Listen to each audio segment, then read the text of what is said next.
August 15, 2024 Tollywood ప్రేక్షకులకి నిజంగా ఇది ఒక స్పెషల్ డే. ఎందుకంటే మాస్లో మంచి క్రేజ్ ఉన్న, విపరీతమైన క్రేజ్ ఉన్న ఇద్దరు హీరోల సినిమాలు ఒకే రోజు రిలీజ్ అవుతున్నాయంటే ఇంకా యూఫోరియా మామూలుగా ఉండదు. మాస్ మహారాజా రవితేజ, అలానే ఎనర్జెటిక్ స్టార్ ఉస్తాద్ రామ్ పోతినేని నటించిన డబుల్ స్మార్ట్, అలానే రవితేజ గారు నటించిన మిస్టర్ బచ్చన్, ఈ రెండు సినిమాలు కూడా ఆగస్టు 15న రిలీజ్ కాబోతున్నాయి. హైదరాబాద్లో ముఖ్యంగా ఎక్కువ మంది ప్రేక్షకులు ఏ చిత్రానికి మొగ్గు చూపుతున్నారనేది మనం ముందుగా అనలైజ్ చేసినట్టయితే చాలా తక్కువ మార్జిన్ ఉందని చెప్పుకోవాలి. రెండు చిత్రాలకి ఎక్కువ మంది ప్రేక్షకులు డబుల్ స్మార్ట్ చూడడానికే మొగ్గు చూపుతున్నారని చెప్పి మనకి బుక్ మై షో రిపోర్ట్ ద్వారా తెలుస్తుంది. ఎందుకంటే బుక్ మై షోలో చూసినట్టయితే ఇప్పటిదాకా డబుల్ స్మార్ట్ సినిమాకి 157.6K ఇంట్రెస్ట్లు నమోదైతే గడిచిన ఒక గంటలో 5.53K టికెట్స్ డబుల్ స్మార్ట్కి బుక్ అయ్యాయి. మరోవైపు మిస్టర్ బచ్చన్కి చూసినట్టయితే ఇప్పటిదాకా 127.5K ఇంట్రెస్ట్లు నమోదైతే గడిచిన గత గంటలో 1.66K టికెట్స్ మిస్టర్ బచ్చన్కి బుక్ అయ్యాయి. ఇన్ఫ్యాక్ట్ మిస్టర్ బచ్చన్ మూవీకి ఆగస్ట్ 14నే ప్రీమియర్స్ ఉన్నాయి. ఒక్కసారి ప్రీమియర్స్లో కనుక పాజిటివ్ వర్డ్ ఆఫ్ మౌత్ కనుక మిస్టర్ బచ్చన్కి నమోదైతే ఇక ఆగస్ట్ 15 భారీ ఓపెనింగ్స్ ఉంటాయనలో ఎలాంటి అతిశక్తి లేదు. ఇక double smart and mister Bachchan ఈ రెండు సినిమాల్లో వేటికి తమ డబ్బులు ఖర్చు పెట్టాలి, ఏ సినిమాకి వెళ్ళాలి అని చెప్పి చాలామంది ప్రేక్షకుల్లో ఒక ఇంత కన్ఫ్యూజన్ అయితే ఉంటుంది. ఎందుకంటే ఇద్దరు అభిమాన హీరోలే, ఇద్దరు కూడా నెగిటివిటీ లేని హీరోలు. సో ఎవరి సినిమాకి వెళ్ళాలని చెప్పి కొంతమంది ప్రేక్షకులు కాస్త కన్ఫ్యూజ్ అవుతూ ఉంటారు. వాళ్ళ కోసం ఈ వీడియో చేస్తున్నాను. ముఖ్యంగా డబుల్ స్మార్ట్ చూడాలనుకునే ప్రేక్షకులు దేనికోసం వెళ్ళొచ్చు? Puri Jagannadh he's a legend. ఎందుకంటే పూరి జగన్నాథ్ హీరో క్యారెక్టరైజేషన్స్కి పెట్టింది పేరు. ఆయన ఒక క్యారెక్టరైజేషన్ రాశారంటే ఇంక అది మారు మోగిపోవాల్సిందే. ముఖ్యంగా అది హీరో పాత్ర అయినా కానీ, స్పెషల్ క్యారెక్టర్స్ అయినా కానీ, కమీడియన్ పాత్ర అయినా కానీ, ఏ క్యారెక్టరైజేషన్కి ఆ క్యారెక్టర్కి ఆయన స్పెషాలిటీ తేగల డైరెక్టర్. సో అలాంటి డైరెక్టర్ మళ్ళీ లైగర్ తర్వాత ఒక కంబ్యాక్ ఇచ్చే మూవీగా చెప్పుకుంటున్నారు చాలామంది. ఇండస్ట్రీ సర్కిల్స్లో కూడా డబుల్ స్మార్ట్ అవుట్పుట్ చాలా బాగా వచ్చింది, మంచి కమర్షియల్ మూవీ అవుతుందని చెప్పి ఇండస్ట్రీ సర్కిల్స్లో కూడా మంచి టాక్ అనిపిస్తుంది డబుల్ స్మార్ట్ గురించి. ఇక రామ్ పోతినేని ఆయన ఎనర్జీ గురించి చెప్పేది ఉందండి.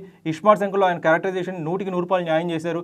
ఆయన తెలంగాణ స్లాంగ్ కావచ్చు, ఆయన బాడీ లాంగ్వేజ్ కావచ్చు, ఇలాంటి మాస్ రోల్కి ఇస్మార్ట్ శంకర్ లాంటి రోల్కి రామ్ పోతినేని తప్పితే ఇంకెవరు కూడా న్యాయం చేయలేరు అనే విధంగా ఆయన నటించారు. సో రామ్ పోతినేని కోసం ఖచ్చితంగా ప్రతి ఒక్క న్యూట్రల్ ఫ్యాన్స్ కూడా వెళ్ళొచ్చు. అలానే రామ్ పోతినేని ఫ్యాన్స్ ఎప్పటి నుంచో ఈగర్గా వెయిట్ చేస్తున్నారు. ఎందుకంటే స్కంద తర్వాత వాళ్ళు చాలా డిసప్పాయింట్మెంట్లో ఉన్నారు. సో వాళ్ళందరికీ కూడా ఈ డబుల్ స్మార్ట్తో మంచి బొనాన్జా ఇస్తారు పూరి జగన్నాథ్ అని చెప్పి వాళ్ళు ఎక్స్పెక్ట్ చేస్తున్నారు.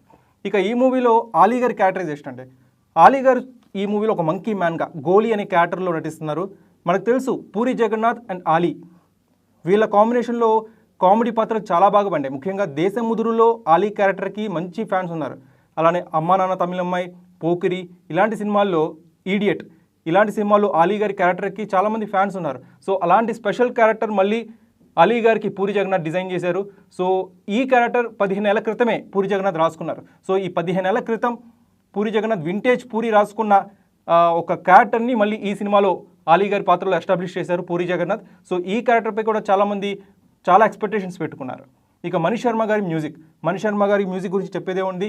ఆయన ఇస్మార్ట్ శంకర్కి ఎలాంటి చార్ట్ బస్టర్స్ అయితే ఇచ్చారో ఈ డబుల్ స్మార్ట్కి కూడా అలానే మంచి సాంగ్స్ ఇచ్చారు. మారు ముంతా చోర్ చింత ఈ పాట ఇప్పటికే ట్రెండింగ్లో ఉంది. ఆయన ఎంత బాగా ఇస్తారు అవుట్పుట్ రికార్డింగ్ అనేది అందరికీ తెలిసిన విషయమే. ఇంకా మిస్టర్ బచ్చన్ చూసినట్టయితే హరీష్ శంకర్ అండి. ముఖ్యంగా హరీష్ శంకర్ గారి గురించి మాట్లాడుకోవాలి. హరీష్ శంకర్ గబ్బర్ సింగ్ సినిమా మీరు అబ్జర్వ్ చేసినట్టయితే టైటిల్ కార్డ్స్ పడే టైంలో మాటలు మార్పులు దర్శకత్వం అనేసుకుంటారు. So Dabangg movie remake Gabbar Singh అని చెప్పి అప్పట్లో చాలా మంది స్టోరీ తెలుసు, హీరో క్యారెక్టర్ ఎలా ఉంటుంది తెలుసు అని చెప్పి థియేటర్స్కి అడుగు పెట్టిన వాళ్ళకి కథ మాటలు మార్పులు అని చెప్పి ఆయన వేసుకున్నప్పుడే అర్థమైపోయింది, ఎస్ ఇది ఖచ్చితంగా హరీష్ శంకర్ మార్చేశారనే ఇంపాక్ట్ ఆయన టైటిల్స్ కార్డ్స్ అప్పుడే క్రియేట్ చేసేశారు. ఆ ఇంప్రెషన్ హరీష్ శంకర్. రీమేక్ అయినప్పటికీ కూడా గబ్బర్ సింగ్ తరహాలో ఈ మూవీలో ఎలాంటి మార్పులు చేశారని చెప్పి చాలామంది రవితేజ ఫ్యాన్స్ అయితే ఎక్స్పెక్ట్ చేస్తారు. ఖచ్చితంగా ఆ మార్పులన్నీ కూడా మాస్ ప్రేక్షకుల్ని, ముఖ్యంగా రవితేజ ఫ్యాన్స్ని మెప్పించే విధంగానే ఆ మార్పులు ఉంటాయని చెప్పి హరీష్ శంకర్ అయితే చాలా కాన్ఫిడెంట్గా చెప్తున్నారు. సో హరీష్ శంకర్లోని ఆ కాన్ఫిడెన్సే ప్రతి ఒక్కరిని కూడా చాలా పాజిటివ్ మూడ్లోకి థియేటర్స్కి రప్పిస్తుందని చెప్పి చాలామంది ఎక్స్పెక్ట్ చేస్తున్నారు. ఈ మూవీ రవితేజ గారికి గట్టి కంబ్యాక్ ఇచ్చే చిత్రంగా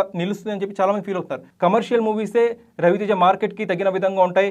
బయర్స్, డిస్ట్రిబ్యూటర్స్ వీళ్ళందరూ ఖచ్చితంగా లాభాల్లోకి రావాలంటే రవితేజ లాంటి హీరో కమర్షియల్ మూవీ చేస్తేనే బాగుంటుందని చెప్పి అలాంటి మార్కెట్ ఫార్ములాతో హరీష్ శంకర్ అండ్ రవితేజ ఈ మూవీతో ముందుకు వచ్చారు. పీపుల్ మీడియా ఫ్యాక్టరీ కూడా అందుకే ఈ చిత్రాన్ని ఓకే చేసి ఒక లిమిటెడ్ బడ్జెట్లో భారీ ప్రాఫిట్స్ ఆర్జించే విధంగా ఈ మూవీని తెరకెక్కించారు. ఇక భాగ్యశ్రీ బోర్సే ఆమె కొత్త హీరోయిన్. హరీష్ శంకర్ గారు హీరోయిన్స్ని బాగా ప్రజెంట్ చేస్తారని చెప్పి చాలా మంచి టాక్ ఉంది ఇండస్ట్రీలో. సో భాగ్యశ్రీ బోర్సే గురించి కూడా చాలామంది ఆమె యొక్క అభినయం ఎలా ఉంటుందో చూడాలని చెప్పి థియేటర్స్కి అడుగు పెట్టే వాళ్ళు కూడా చాలామంది ఉన్నారు. ఇప్పటికే నిన్న రిలీజ్ అయిన నల్లంచు తెల్లచీర పాట ఇప్పటికే ట్రెండింగ్లో ఉంది. 18 అవర్స్లో 1 మిలియన్ పైగా వ్యూస్ని సంపాదించుకుంది యూట్యూబ్లో. మిక్కీ జే మేయర్ చాలా మంచి పాటలు ఇచ్చారు మిస్టర్ బచ్చన్కి.